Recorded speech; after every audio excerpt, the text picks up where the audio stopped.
Javi, querido. ¿Qué tal, Esteban? Gracias por recibirnos. Por favor, un Gracias placer. por recibirnos. Un placer. Arrancamos este nuevo ciclo en La Nación Más de 10 a 11 y... Soy una suerte de padrino, entonces. Bueno, ponele. Gracias por recibirnos. Mucho para hablar. Pero antes que nada, te vi muy relajado en tu colegio, en el Cardenal Copelo. ¿Dónde te gustó más hablar? ¿Ahí o en la Asamblea Legislativa? A ver, son cosas distintas. Y uno tiene que saber tomar el lugar que corresponde en cada lugar. A mí me gustó mucho el tema de la Asamblea Legislativa. Entendía la naturaleza histórica del evento. Por eso fui con la banda presidencial. Sí. Porque la banda presidencial es opcional usarla. Salvo que estés en una fecha patria, entonces sí usas la banda presidencial. Y para mí significaba un evento muy importante porque sabía lo que estaba planteando, sabía la relevancia y lo significativo del planteo que estaba llevando. Y eso opera bajo esa lógica. En el caso de la charla en el colegio es otro formato. Son chicos jóvenes y por ejemplo, en la misma conferencia yo aclaré, yo puedo venir y ponerme a hablar de capital humano y crecimiento y el rol de la educación y los pibes se iban a quedar dormidos. Sí. Entonces preferí transmitir otro tipo de cosas. Traté de ponerlos en contextos de que, digamos, hace 37 años yo hubiera estado en el lugar donde estaban ellos, o 36 años, y que ellos de acá a 36, 37 años podían estar en el lugar donde me encuentro yo. Y una vez que lo contextualizás en esos términos, yo podría haber encarado la charla de distintas maneras, y de hecho lo dije, yo hice un raconto de eventos históricos que pasaron mientras que yo estuve en el colegio. Sí. Y señalé, si yo fuera un marxista o un lavador de cerebros típico de la educación argentina, hubiera utilizado eso para reescribirla a mi modo, cosa que decidí no hacerlo. Y lo que sí decidí es tratar de transmitirle algo que para mí era muy importante, que era la cuestión de los valores. Si vos me preguntás cuántas cosas yo me acuerdo literalmente del colegio, yo me acuerdo muy poquitas cosas, pero muy poquitas cosas.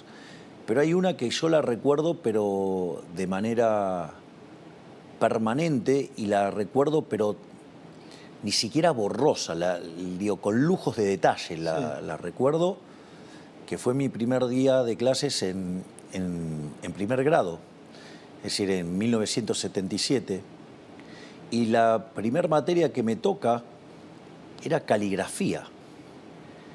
Y quien daba la materia era un hermano que venía de España, que se llamaba José Luis, y lo primero que hizo fue dibujar el escudo del colegio. Y en el escudo del colegio, en el centro tiene una suerte de óvalo simétrico, dividido en 4 partes, y en la diagonal ascendente del mismo tiene unos dibujitos de unos animalitos con una piel muy, muy cara, que justamente los salen a cazar en lluvia porque no les gusta meterse en el barro. Entonces quedan expuestos. Claro, es decir, prefieren morir antes que ensuciarse. Y eso a mí me pareció algo muy fuerte, que me marcó para toda mi vida. Eso no lo puedo olvidar, ¿no? ¿Y qué sería ensuciarse hoy? La corrupción es ensuciarse. Robar es ensuciarse. ¿Y viste mucho en estos días? Bueno, fíjate que cuando yo menciono esto, tuve la suerte de que me acompañara nuestra ministra de Capital Humano, Sandra Petovelo, y el secretario de Educación, Carlos Torrendel.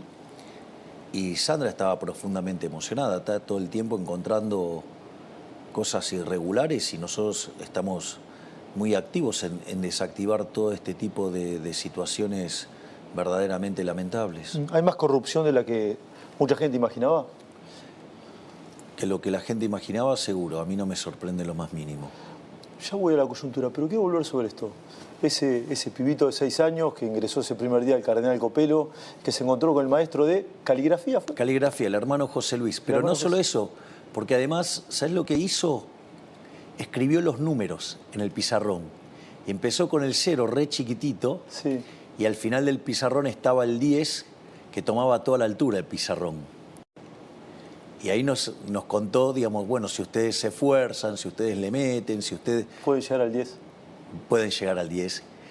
Y cuanto más cerca estén del 10, más cerca van a estar del Creador. Este hombre, ¿sí? Ya Maduro, presidente de la Nación hoy, ¿qué le dice a ese pibe que tenía 6 años en el primer día de la escuela? Mira, no, yo eso no... ¿Hiciste bien, pibe? No. Mira, si hay algo de lo que yo no me arrepiento es de lo que soy. Eso, si vos lo planteas en un programa, en un modelo de optimización dinámica, se llaman condiciones de estado. Digo, es lo que soy hoy. Ahora, lo que soy hoy es el resultado de un conjunto de decisiones. Y como todas las decisiones acertadas o equivocadas, las hice, digamos, acorde a lo que yo creía que era lo mejor y lo hice convencido.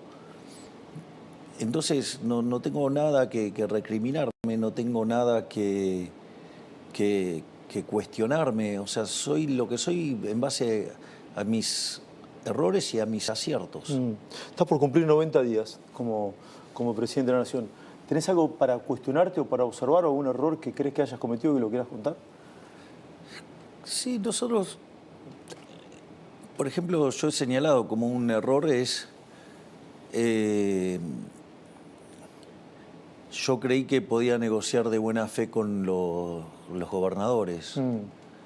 Es decir, nosotros cuando, después de enviar el decreto de necesidad de urgencia, cuando nosotros empezamos a trabajar sobre la ley de bases y principios para la libertad de los argentinos,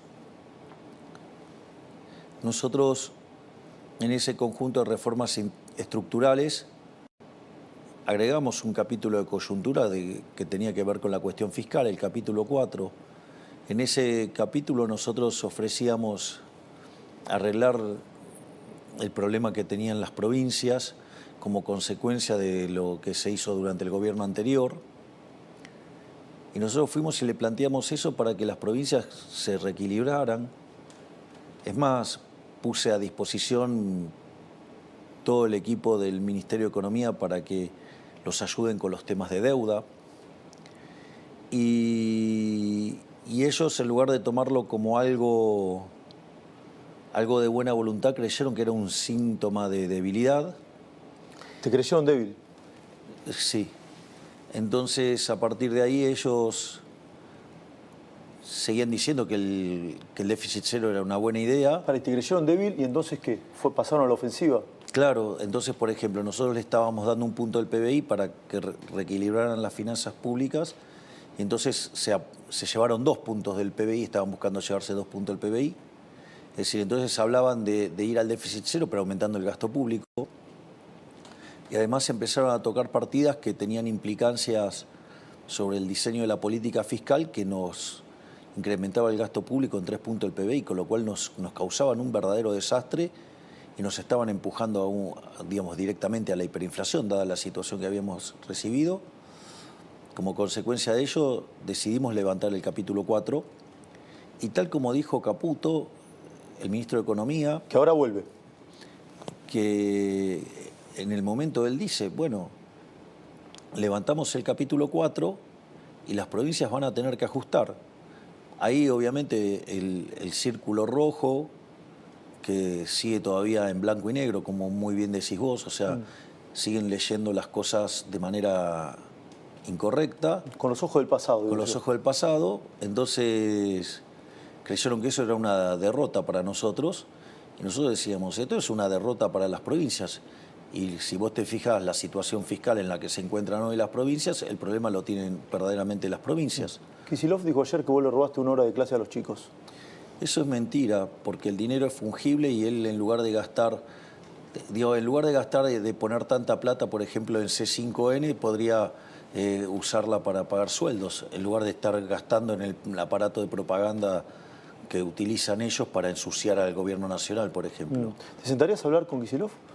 Yo, digamos, como presidente de los argentinos estoy obligado a hablar con todos. No es una cuestión de si a mí me gusta o no me gusta, yo estoy haciendo un trabajo, Esteban. Yo, digamos, cuando digo esto es un trabajo, es un trabajo. A mí los argentinos me eligieron básicamente para 2 cosas. Una, para encauzar la economía, que tiene que ver con bajar la inflación, algo que lo estamos logrando, y volver a crecer.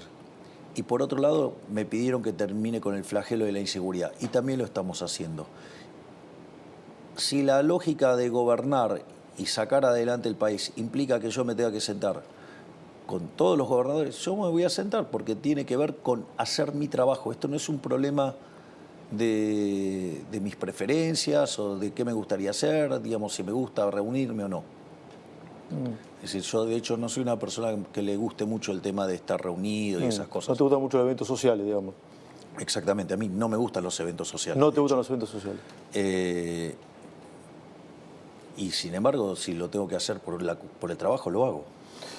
Hablaste de la economía. El dólar perforó la barrera de los 1.000 pesos. Es el número más bajo de que sos presidente. Hay algunos cálculos que hablan de la inflación entre 14 y 17. ¿Sí? ¿Cómo está la situación? Te pregunto, y a sabiendas de que hay mucha gente que la está pasando mal. Mal y muy mal. Bueno, esa pregunta tiene 3 partes. Vamos por la primera, que es el tema de la inflación. Recordá que cuando nosotros estábamos por asumir la inflación en la primera semana de diciembre, los precios viajaban al 1 y pico diario, o sea, algo que daba 3.700 anual. Cuando tomabas las 2 primeras semanas de diciembre, el anualizado daba 7.500. Cuando vos tomás lo que dio mayoristas, que fue 54%, lo anualizás, te da 17.000. Nosotros, en función de eso y dado los desequilibrios que tenía Argentina, que eran 17 puntos del PBI, 15 por la cuestión fiscal, 5 adentro del Tesoro y 10 adentro del Banco Central, nosotros necesitábamos frenar la hiperinflación como fuera. Eso implicaba hacer un fuerte ajuste fiscal para cortar el grifo de emisión fiscal y por otro lado implicaba también cortar el grifo de emisión en el Banco Central, con lo cual había que hacer un saneamiento del Banco Central. Y como además no teníamos reservas, inexorablemente había que hacer un sinceramiento del mercado cambiario. En ese contexto, nosotros aplicamos un apretón monetario muy fuerte.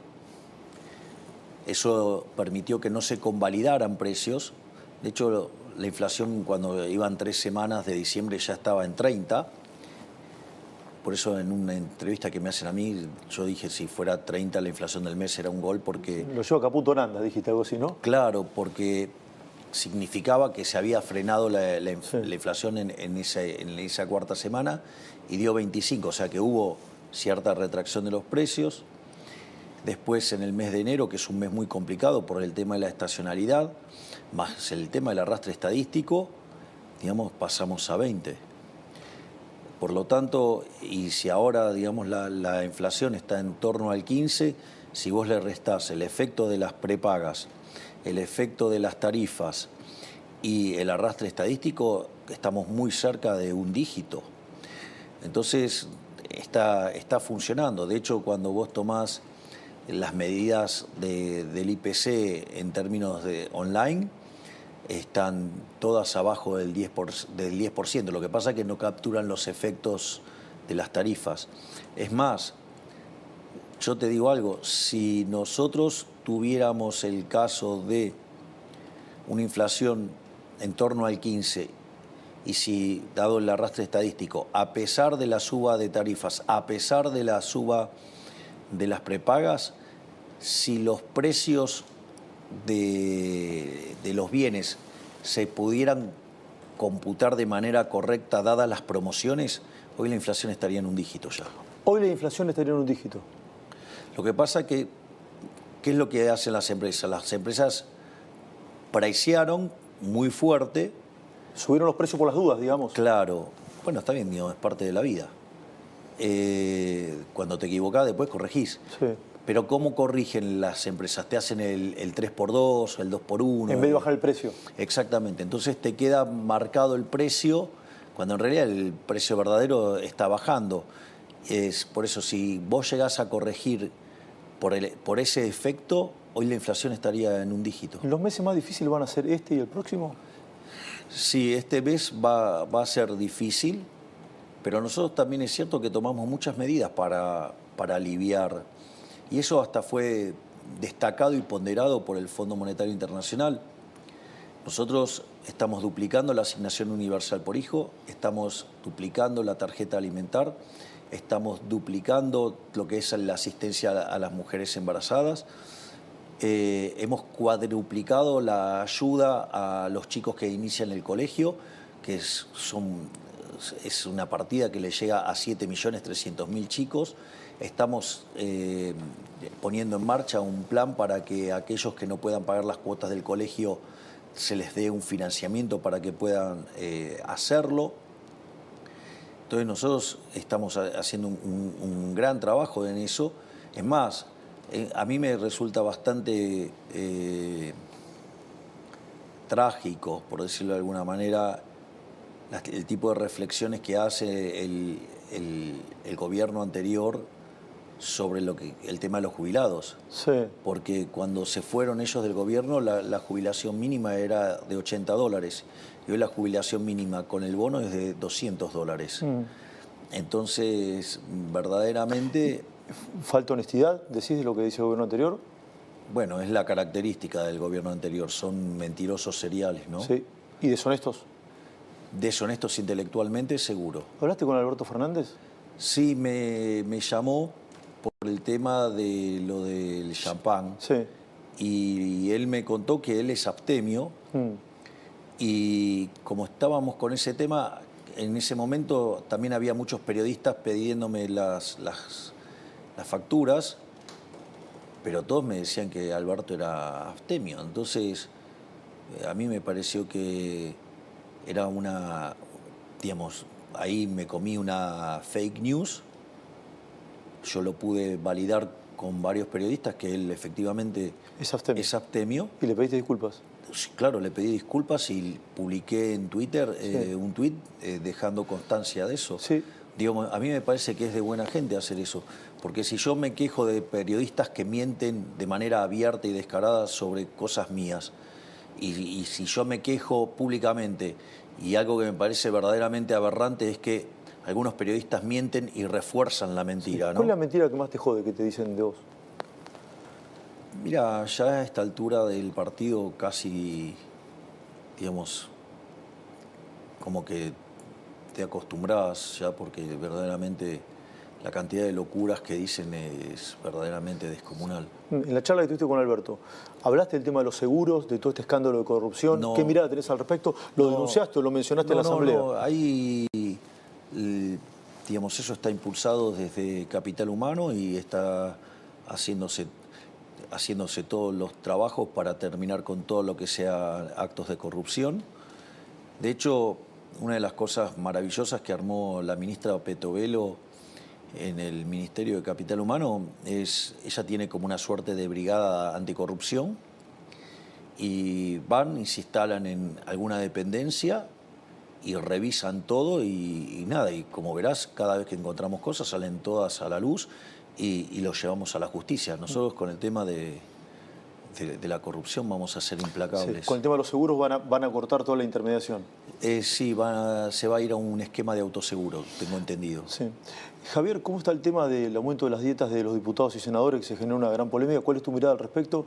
¿Qué crees que va a pasar? Al final no terminé de contestarle al tipo de cambio. Bueno, perdón, pero te contesto esto. Mira, te cuento cómo funciona. Básicamente,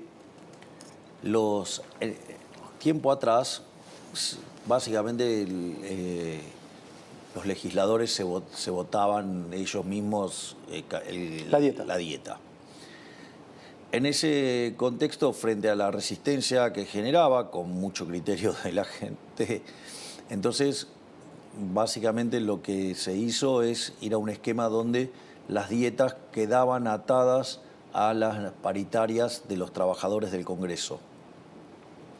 En ese contexto, tanto Martín como Victoria tenían que firmar los aumentos, que también eran los aumentos de la gente, que era el resultado de la paritaria de la gente del Congreso, y en función de eso se firmó eso.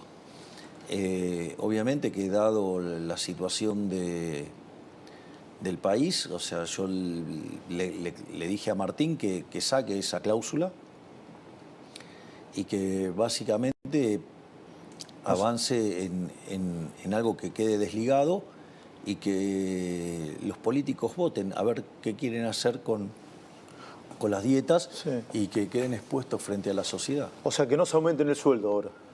Bueno, nosotros no lo hicimos. Los jerárquicos de acá no lo hicimos. Sí. Y vos donabas tu dieta, además. No la doy. Bueno, la sorteabas. Tu dieta la Yo, sorteabas. en la época que era diputado, la sorteaba Claro. directamente. Y ahora tu sueldo lo percibís, por supuesto. Porque ahora no puedo tener Claro. ningún ingreso alternativo, Sí. entonces tengo que pagar los costos Sí. de mi casa original. Por y todas supuesto. esas cosas. Entonces, ¿te parece mal que los diputados se suban el sueldo? Yo no estoy de acuerdo con eso. Y entiendo que puedan tener necesidades, pero hay 60% de argentinos pobres. Claro. Y más de 10% de argentinos indigentes. Entonces, que no me vengan con que a ellos no le alcanza, porque hay muchísima gente que la está pasando muchísimo peor, con muchísima menos plata. Claro, vuelvo al tipo de cambio, sí, que te había interrumpido. Vos siempre haces la cuenta, sí, dólar oficial más impuesto país, no hay Bueno, brecha. eso te da 1050. Claro, Por lo tanto, no hay brecha. no hay brecha. No hay brecha. ¿Y es bueno o malo que baje el dólar? Mirá, en realidad, esto yo lo suelo explicar así, digamos, porque ahí yo tengo alguna pequeña diferencia aún con los más ortodoxos. La inflación es siempre y en todo lugar un fenómeno monetario que se genera por un exceso de oferta de dinero, ya sea o porque subió la oferta o porque cayó la demanda, o por hacer las dos cosas a la vez. Eso genera una pérdida del poder adquisitivo del peso. Esto quiere decir que todos los precios expresados en pesos suben, todos. El dólar es un precio más. Es el precio de la moneda de Estados Unidos. Lo que pasa es que como es un activo financiero, sube primero. O sea, todo eso del pass-through, todo eso es una tontería atroz. El traslado a precios. Exactamente. Digo, porque aparte implica desconocer los fundamentos de la teoría del valor, implica desconocer el principio de imputación de Menger. Digo, no me voy a meter con todas las cosas que implica de brutalidad en lo precario del análisis económico de muchos economistas argentinos, te diría la gran mayoría. Ni que hablar que no conocen el efecto Hume-Cantillon tampoco. Pero, entonces, ¿qué es lo que sucede? Lo que vos ves en el dólar es un indicador temprano de lo que te está pasando con los precios, porque es un activo financiero, entonces va primero. En ese sentido, a mí me parece que es notable lo que está pasando con el dólar, porque lo que te está diciendo es, dado que es la moneda que más se apreció en el mundo y que se cayó como un piano, eso te estarías mostrando que de acá en adelante, en algún momento, la inflación se va a derrumbar como un piano. Es decir, nosotros estamos mirando niveles de inflación, y que si desde el 15, que si después baja tanto, lo que fuera, y puede ser que se caiga como un piano la inflación. Y eso en algún momento va a pasar. Esteban, eso en algún momento va a pasar. ¿Por qué? Porque yo te pregunto, ¿cuándo si no soy mago? No, porque el tiempo es del creador, no es mío. Claro. Pero el punto más importante es el siguiente, Esteban.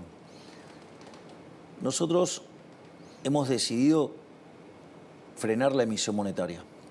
Ahora nosotros, cuando vos mirás la base monetaria, prácticamente no se movió, salvo que mires un día puntual que vence alguna operación concreta, pero cuando vos tomás periodo más estable, digamos, o sea, está claro que la emisión aumentó.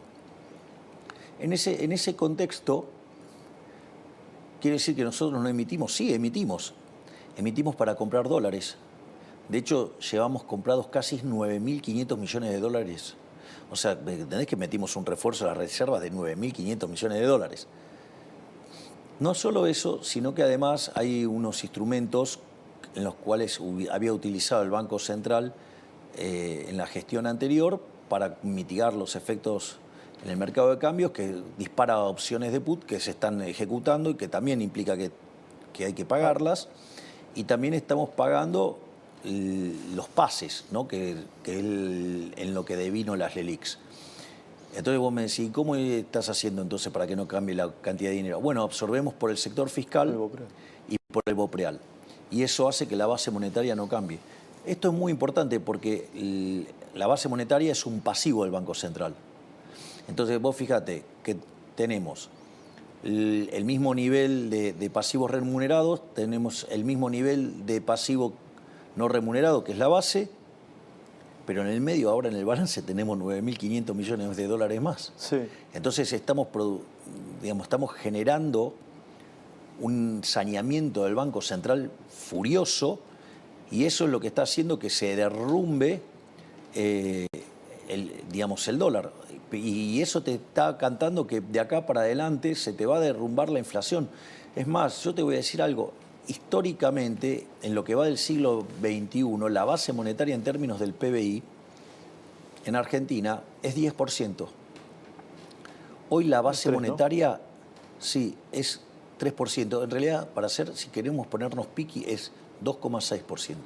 Es decir, la economía está fuertemente desmonetizada. Cuando vos mirás el crédito al sector privado no financiero, es 4% del PBI. O sea, en cualquier país de Sudamérica es arriba del 50%. Claro. Entonces, lo que vos tenés es... Y si bien vos tenés depósitos privados por 12 puntos del PBI, la realidad es que cuando vos mirás, todo eso tiene mucho transaccional, mucho de working capital de las empresas, mucho de salarios. Sí. Entonces, lo que yo quiero señalar es que nosotros estamos haciendo un saneamiento del Banco Central con un apretón monetario que lo que va a hacer que cada día esté más cerca la apertura del cepo. Sí. Entonces vos vas a ver que en un momento va a empezar la inflación está bajando, pero en un momento va a haber como un salto, se va a notar la caída de manera fuerte, porque lo estás viendo con el dólar. O sea, el dólar no sube porque no hay pesos para comprarlo. Sí. ¿Y el rebote es en B corta? Nosotros, caemos y se sube rápido. Sí, nosotros tenemos la esperanza de que sea una B corta muy, muy acentuada, ¿no? Nosotros creemos que en cuanto nosotros podamos tener equilibrado el balance del Banco Central, automáticamente abrimos el cepo, que dicho sea de paso, todos los días estamos levantando restricciones. Sí. Cada día estamos comprando 200, 300 millones, pero cada vez con más importaciones. ¿Y esa ruta termina en el cierre del Banco Central y en la libre competencia de monedas o no? Vos tenés dos etapas de la libre competencia de monedas. Una es con peso y otra es sin peso. Nosotros en la primera etapa vamos a ir a libre competencia de moneda con pesos. Y después la propia dinámica lo va a llevar a que la propia gente lo va a terminar. ¿Vos creés que en los hechos no va a haber más pesos porque nadie los va a querer? Bueno, una vez que nosotros abrimos el cepo, nosotros vamos a estar enviando una ley al Congreso donde básicamente se va a considerar que la emisión monetaria para financiar el fisco es un delito. En realidad va a ser prácticamente cualquier tipo de emisión un delito. De lesa humanidad, dijiste. Sí, ahora voy a explicar por qué. En primer lugar, porque es como una falsificación y una estafa. Esto es como cuando yo contaba si yo agarro y me pongo a falsificar oro, ¿no? Y no sé, lo tengo para adornar mi casa, no pasa, pero si yo te lo quiero meter adentro de la economía, como si fuera oro bueno, te estoy estafando. Eso es un robo. Eso es lo mismo que te pasa cuando el Banco Central emite dinero. Está estafando ¿a quiénes? A los que ya tienen pesos. Y eso se manifiesta después como el impuesto inflacionario. Porque como hay más, los que lo tienen pierden valor. Exactamente. Entonces, y es una transferencia hacia el que lo emitió. Entonces, por lo tanto, es un robo. Vos sabés que el último año, entre emisión directa e indirecta, el kirchnerismo emitió 13 puntos del PBI. Una locura. Una locura. ¿Y es de delincuentes hacer eso? Sí, porque es un robo. ¿Entonces Massa fue un delincuente? El gobierno anterior fue un gobierno de delincuentes. Lo que pasa es que es un tipo de delito que no está penado. Claro. O sea, entonces no... No es un tipo penal, claramente. Claro, no está... Bueno, nosotros consideramos que tiene que ser un delito penal.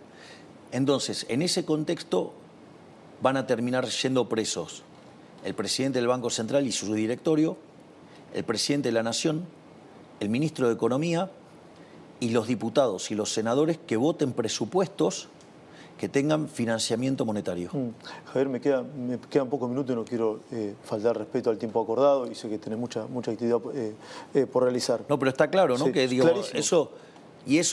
la cantidad de peso va a quedar fija.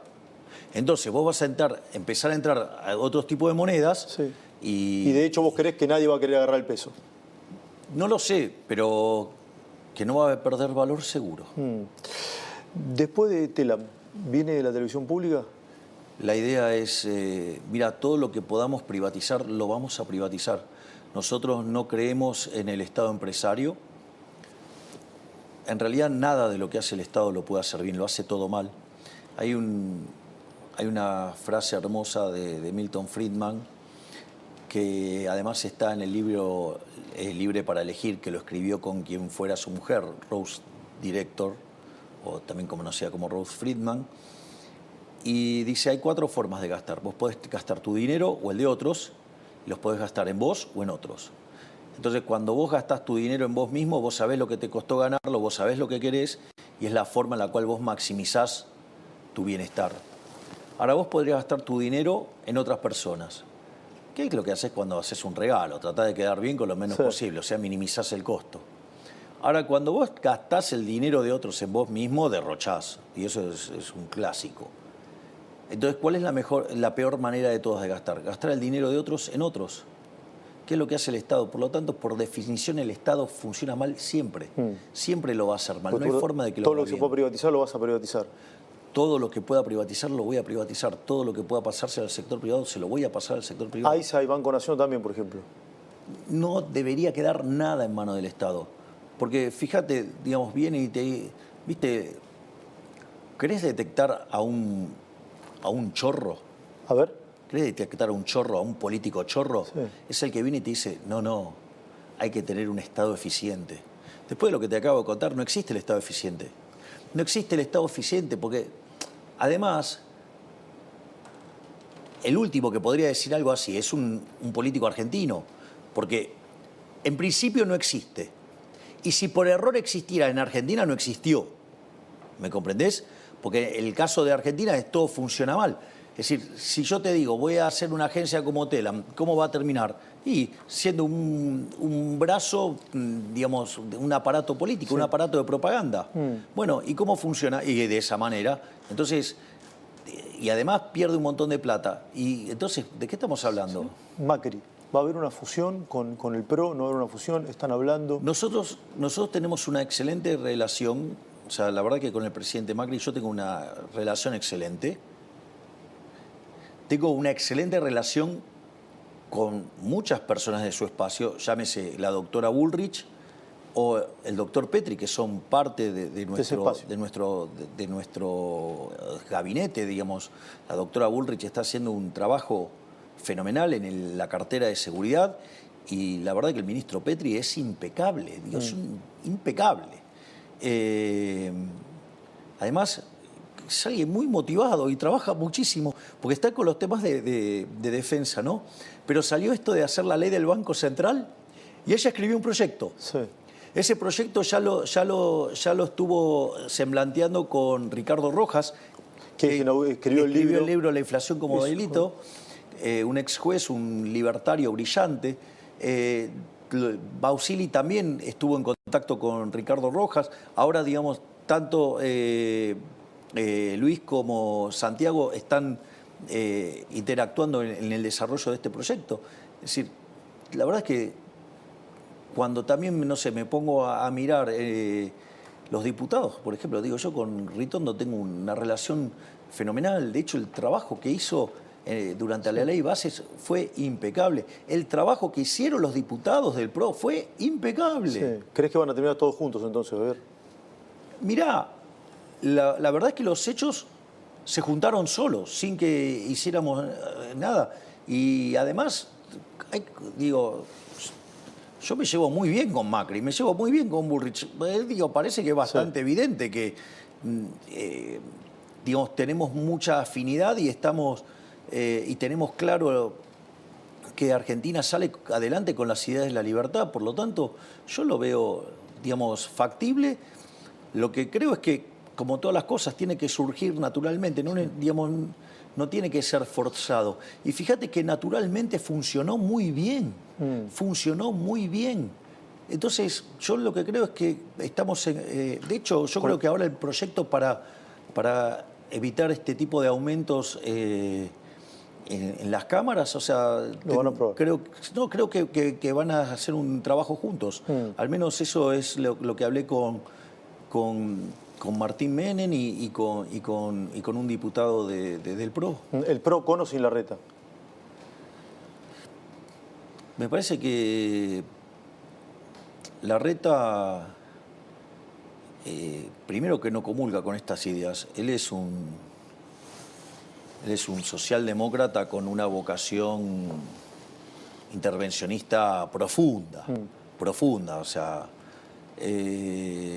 Y por otro lado, él cree en cosas que son parte del fracaso de la Argentina. Digamos, ese tipo del consenso del que habla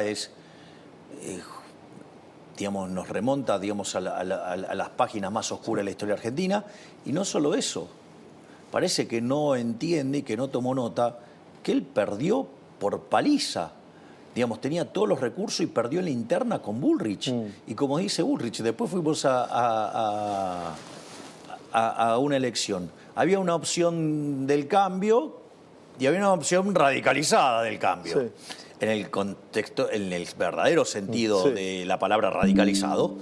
Y ganó, digamos, la versión de La Libertad Avanza. Y además, me gustaría que también él se manifieste, porque él tenía de candidato a vicepresidente a Morales. Sí. Y me gustaría, digamos, que también, a ver, que, digamos, ya que es tan quejoso por alguna que otra cosa que yo le dije en algún momento, pues parece el hombre de cristal. Vos le decías algo y se ponía a llorar por los riscones. Entonces, me gustaría a ver qué opinión tiene, porque todavía no dijo nada, sobre esos dos chicos que estuvieron presos 50 días porque le dijeron cornudo a Morales, ¿no? Entonces, digamos, o que después, digamos, también metió presa a una mujer porque comentó esto sobre el WhatsApp. O sea, y ahí el republicanismo de los radicales, o sea, digo, Lustó, que viene a dar clases de qué hay que hacer, qué no hay que hacer. Digo, al margen de que cuando hable de economía no nos olvidemos que hizo un desastre en el Banco Provincia, que el que lo heredó fue Franco, Guillermo Franco te puede contar del desastre que fue en el Banco Provincia, o también, digamos, el desastre que fue como ministro de Economía, con la 125, dejar el país al borde de un estallido social. Entonces, pero como además ellos son campeones y dan clases de la moral, bueno, que digo, yo no he visto, no los he visto repudiar semejante acto de autoritarismo por parte del señor Gerardo Morales, al cual aviso que yo también lo había denunciado, ¿no? Recuerdo. Había denunciado. Vos sabés que yo tenía un programa de radio que se llamaba Converti y Venegas Lynch, los martes. No, lo hacía yo solo, que era Demoliendo Mitos. Demoliendo Mitos. Y básicamente me dedicaba a mostrar la cantidad de pavadas que se dicen en Argentina, al menos en términos de economía. Y una de las cosas, un día nombré todos los familiares que tenían en el Estado Morales. Sí. Y poco tiempo después a mí me toca ir a dar una conferencia a Jujuy. Y entonces yo ya estaba ganando popularidad y la íbamos a hacer en el Teatro Mitre, que tiene lugar para, creo, 1.100 personas, algo así. Y nada, y obviamente que a las 3 horas se habían anotado 3.000 personas. Entonces, y cuando el señor Morales se enteró, nos hizo censurar y nos sacó el teatro. Fuimos a la universidad, creíamos que ahí que iba a haber independencia, en un auditorio más chico. Y tampoco sucedió. nos dijeron que sí y a las pocas horas nos dieron de baja y tuvimos que terminar yendo en un hotel, uno arriba del otro. Y entonces ese señor además a mí me acusó de cosas muy horribles, ¿no? Digamos, entre otras cosas, me acusó de nazi.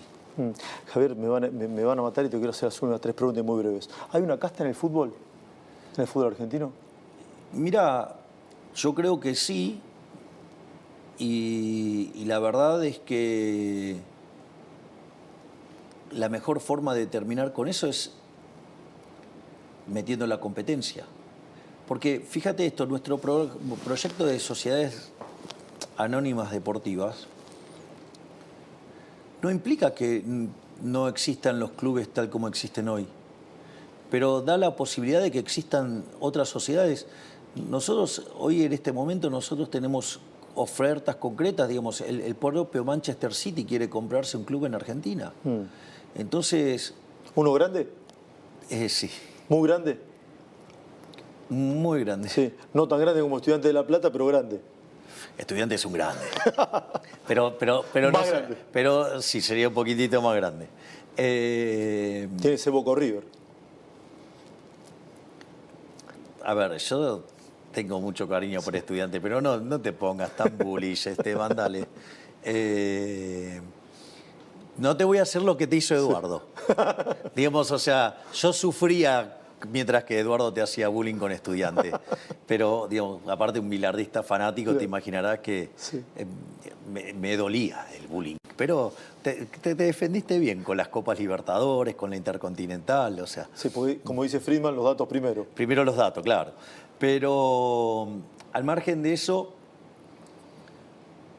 si estuvieran limpios, permitirían que hubiera competencia. Pero como están sucios, no permiten la competencia. El mejor síntoma de que hay mafia y que está podrido eso es que no permiten la competencia. Chiquitapia está sucio. Y entonces, si vos estás limpio, no te molesta que haya competencia. ¿Por qué usas tanto Twitter, Javier? A ver, me gusta, me podría decir. No, sí, claro. A ver, primero porque yo soy un animal de redes sociales, ¿no? De hecho, nosotros en la campaña, dado que no teníamos financiamiento, usábamos las redes sociales. Es más, en un momento, salvo honrosas excepciones, hubo un apagado sobre nosotros y nosotros recuerdo nos manejamos desde las obras sociales, desde las redes sociales, las cuales además nunca pusimos un peso. Entonces nosotros en eso somos muy fuertes y para mí es un mecanismo de comunicación directa con la gente. O sea, entonces para mí yo no necesito el intermediario. ¿Me comprendés? ¿Lo manejas vos el Twitter? Exacto. Yo manejo mi propio Twitter, mi propio Facebook y mi Instagram. Y el TikTok me lo maneja Iñaki. Digo que al pobre Iñaki, digamos, le costó que en la Universidad de Belgrano una profesora de microeconomía lo persiguiera y le hiciera bullying. Y además, o sea, lo hostigaba y lo agredía en clases. Me contó Iñaki que los chicos ahora, a partir de mi declaración pública, tomaron fuerza y están dispuestos a declarar, algo que la Universidad de Belgrano decidía ocultar, primero protegiendo a esa profesora, digamos, pero que además no son los únicos. De hecho, yo en un momento me fui de la universidad porque justamente había entre muchos radicales y muchos kirchneristas que se dedicaban a perseguir a liberales. De hecho, uno de los profesores preguntó quiénes eran liberales y si... Entonces le dijo, ¿y que ustedes son liberales de Milei? Sí. Entonces le dijo, ¿ustedes tienen prohibido hablar? O sea, hay listas negras para los liberales. Sí, hay persecución directa, abierta. Y eso la Universidad de Belgrano lo permitía, porque eso fue denunciado, yo lo denuncié y no hicieron nada al respecto. Ahora sí, la última. ¿Vas a crear un consejo ad honorem? Sí, vamos a tener un consejo económico, digamos, del presidente. Digamos, va a estar a cargo de Demian Riedel. Y vamos a tener varios economistas destacados que van a participar dentro de este consejo, digo, lo van a hacer ad honorem.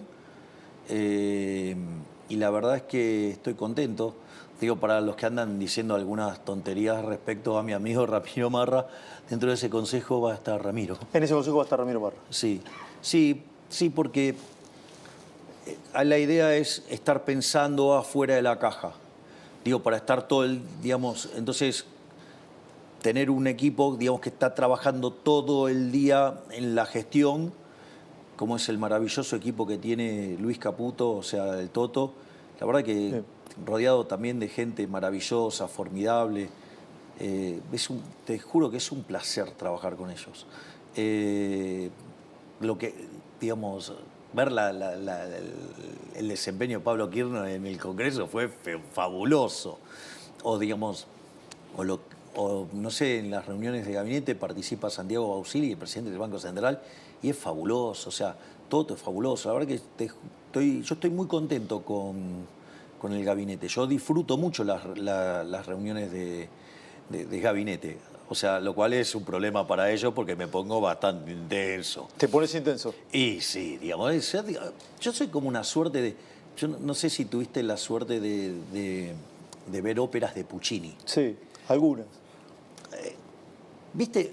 ¿Ubicás la película La Rosa Púrpura del Cairo? A ver, sí. Que Mia Farrow se Sí. enamora Sí. del actor y el actor sale de la película y entonces empiezan a tener un romance. Bueno, yo soy como un personaje de una ópera de Puccini, todo así, apasionado, todo, y salió de una ópera y, bueno, llegó a ser presidente de la Argentina. Gracias, señor presidente de la Nación. Gracias, señor periodista Trebuch. Sí, gracias, Gabriel. Gracias, de verdad. Gracias a vos, Esteban. Gracias, muy amable.